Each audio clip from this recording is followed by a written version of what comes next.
അല്ലേലും ഇപ്പം പുതിയൊരു ഭാഷ പഠിക്കാൻ ആദ്യമേ തെറിയും ഇതൊക്കെയാ പഠിപ്പിക്കുന്നത്. അല്ലാതെ ഹൗഡിയോടും ഹവാറിയും അതൊന്നും തുമാരാ നാം ക്യായൊന്നും അല്ലല്ലോ ആദ്യം നമ്മള് സ്കൂളിൽ അതാ കേട്ടിട്ടുള്ള ഒച്ച. നമ്മളെ എവിടെ പോയി കഴിഞ്ഞാലും ഒരു ഭാഷ പഠിക്കുമ്പോ ആദ്യം വരുന്നത് തെറിയാ പറയണേ. അതാ ഏറ്റവും പെട്ടെന്ന് അതെന്താ പറയാ ഏറ്റവും കൂടുതൽ പറയുന്നതാ. അതെ സ്കൂള് ഞാൻ തെറി പഠിച്ച 4ാം ക്ലാസ്സിലെ 5ാം ക്ലാസ്സിലും കണ്ടത്. അതെങ്ങനെ അറിയാം, സ്കൂൾ ബസ്സിൽ ചേട്ടന്മാരൊക്കെ ഉണ്ട്.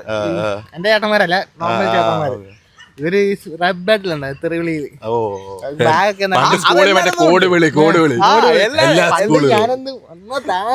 റാബാറ്റില്ല, പക്ക കോടുവിളി റാബല്ല. നിന്റെ അച്ഛൻ ബ്രഹ്മാവ്. ഓരോ വർഷം കൂടുമ്പോ ഇമ്പ്രൂവ് ആയിക്കൊണ്ടിരിക്കും. അതെ, നമ്മള് ട്രെയിൻ ചെയ്യാം കൂടുതൽ തെറി പഠിക്കാം. ഏതൊക്കെ രീതിയില പണ്ടൊക്കെ നമുക്ക് അറിയാവുന്ന ബേസിക് കുറച്ച് സാധനങ്ങൾ അത് കുറച്ചുകൂടെ ആയി കഴിഞ്ഞപ്പോഴത്തേക്ക് അതിനെ വേറെ രീതിയിൽ തലവെട്ട് ഇങ്ങനെ സ്വന്തം ഇങ്ങനെ തല കോടാ ടീച്ചർ അറിയാതിരിക്കും.